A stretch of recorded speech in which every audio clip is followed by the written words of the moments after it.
Happy Monday, and welcome to another episode of Cases That Should Have Gone to the Supreme Court of Canada, but didn't. Today we're talking about extradition.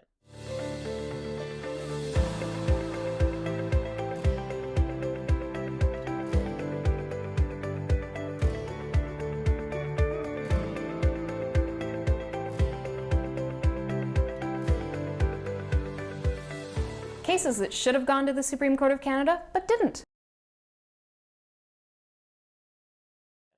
One of the rules in extradition proceedings is that the government is not going to order that you be extradited to another country if the sentence that you would receive in that country would constitute cruel and unusual punishment if imposed in Canada. And this was the case for an individual named J.L.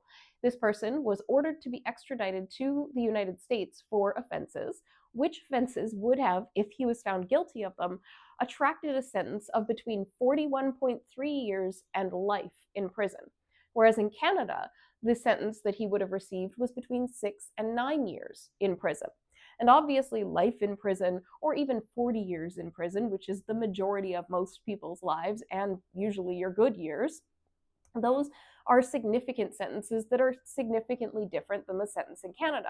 Does a lengthy prison sentence of 41 to life in prison automatically constitute cruel and unusual punishment? This was the question that the court had to wrestle with.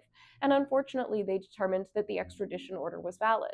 The Supreme Court of Canada had a real opportunity here to explain a seemingly glaring discrepancy between other jurisprudence in Canada that has found that circumstances involving prison sentences, even just involving mandatory minimum prison sentences of 1 year or 2 years, are cruel and unusual punishment when applied to specific offenders and under the hypothetical offender analysis.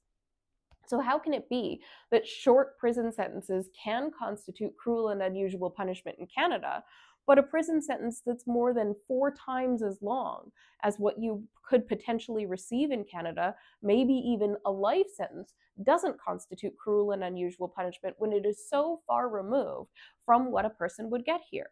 There's a real discrepancy, a real inconsistency in the law, the analysis that seems to be being applied in these extradition cases where people are going to face lengthy jail sentences, and the law as is being applied to the analysis of what is cruel and unusual punishment in Canada.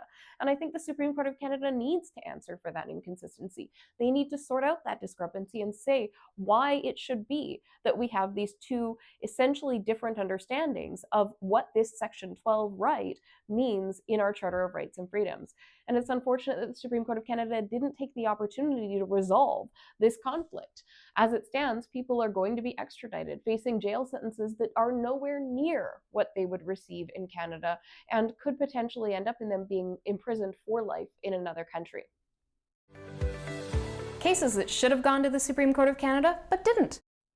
Thank you for tuning in to another episode of Cases That Should Have Gone to the Supreme Court of Canada, but didn't.